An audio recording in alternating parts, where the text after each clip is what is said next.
এইভাবে গুড়ের আরিশা পিঠা কখনো খেয়েছেন? একেবারে নতুন ধরনের নতুন স্বাদের একটা পিঠার রেসিপি। এই পিঠাটা একবার বানিয়ে দেখুন, অন্যান্য পিঠের কথা একেবারে ভুলে যাবেন।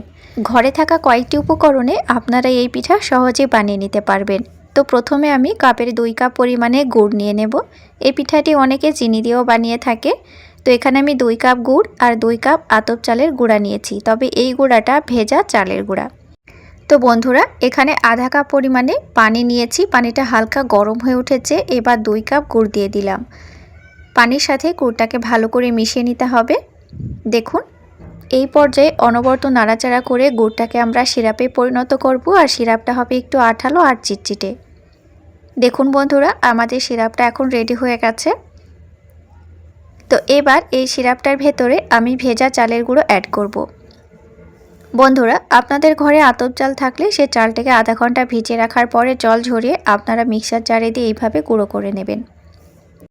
নতুন বন্ধুদের উদ্দেশ্যে একটি রিকোয়েস্ট রইল, অবশ্যই আমার ভিডিও ভালো লাগলে চ্যানেলটি সাবস্ক্রাইব করে দিয়ে পাশের বেল আইকনটি অবশ্যই প্রেস করে রাখবেন। সাথে অবশ্যই আমাকে কমেন্ট করবেন, আর সাথে ছোট্ট একটি লাইক করে দেবেন। কমেন্ট করলে ভিডিও বানাতে খুবই ভালো লাগে। তো বন্ধুরা দেখুন, আস্তে আস্তে আমি সুন্দর করে নাড়াচাড়া করে নিয়েছি, আর 2 কাপ চালের গুঁড়ো এখানে অ্যাড করে দিয়েছি। গ্যাসের আঁচটা একদম মাঝারি থেকে লো আঁচে রাখতে হবে। দেখুন, সুন্দরভাবে নরম পাকে, ঠিক আমরা চালের আটা যেভাবে খামির করি সেই রকমই খামির করা হয়ে গেছে। এবার এর ভিতরে সামান্য একটু লবণ অ্যাড করতে হবে। খুব সামান্য করে লবণ দেবেন, যে কোনো মিষ্টি খাবারে একটু লবণ দিলে খেতে ভালোই লাগে। দেখুন, আমাদের খামিরটা এখন রেডি হয়ে গেছে। এবার এটাকে এক সাইড করে রেখে দিচ্ছি। ওপর থেকে একটু তিল ছড়িয়ে দিলাম।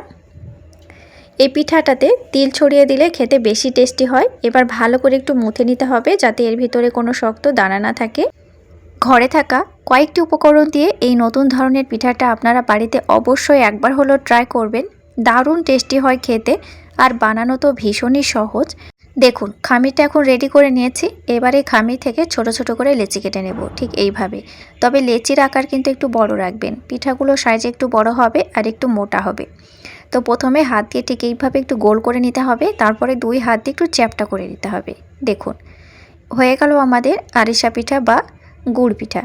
তো এই পিঠাটাকে আরেকটু টেস্টি করার জন্য ওপর থেকে একটু সাদা তেল ছড়িয়ে দেব। এই তেলটা দেওয়ার ফলে পিঠাটি খেতে দুর্দান্ত টেস্ট হয়, একটু অন্যরকম ফ্লেভারও পাওয়া যায়। তো তিলের ভাগটা আপনারা কম বেশি করে নিতে পারেন। আমি একটু বেশি করে তিলটা দিয়ে দিলাম। ওপরে ঠিক এইভাবে তিলটা ছড়িয়ে দিলে সুন্দরভাবে তিলটা আটকে যাবে। তো আরেকটি পিঠা আপনাদেরকে সহজভাবে দেখিয়ে দিচ্ছি। দেখুন, হাতে ঠিক এইভাবে একটু গোল করে 2 হাতের তালু দিয়ে একটু চ্যাপ্টা করে দেবেন, তারপরে ওপরে ঠিক এইভাবে একটু তিল ছড়িয়ে দেবেন। সাইজে ছোট বড় আপনারা করে নিতে পারেন, তাতে কোনো অসুবিধা নেই। এই পিঠাগুলো সাইজে একটু ছোট হলেও ভালো লাগে, আবার এর চাইতে একটু বড় হলেও ভালো লাগে। তো এক এক করে সব পিঠাগুলো এইভাবে আমি রেডি করে নেব। দেখুন বন্ধুরা, কত সুন্দর লাগছে দেখতে আমাদের গুড় পিঠা বা আরিশা পিঠা। পিঠাপুলি উৎসবে অনেক ধরনের পিঠাই তো আমাদের খাওয়া হয়েছে, তবে আপনারা এই পিঠাটা একবার ট্রাই করুন, খুবই ভালো লাগবে। তো এক এক করে সব পিঠাগুলো আমি রেডি করে নিয়েছি। দেখুন, এখানে অনেকগুলো পিঠা রেডি হয়ে গেছে। চলুন বন্ধুরা, পিঠাগুলো এবার আমরা ভেজে ফেলি। তো ভাজার জন্য ডুবো তেল লাগবে। তেলটা আমি ভালো করে প্রথমে গরম করে নিয়েছি। এখানে কাঁচা তেলের ওপরে কখনোই পিঠা ছাড়বেন না, তেলটা প্রথমে ভালো করে আগে গরম করে নেবেন। তেলটা ভালো মতো গরম হয়ে যাবে, তখন আঁচটা মাঝারি থেকে একদম লো আঁচে দিয়ে দেবে, নইলে তলা থেকে পুড়ে কালো হয়ে যাবে। আর এই পিঠাগুলো তেলে ছাড়ার সাথে সাথেই কালার ধরতে শুরু করে দেয়।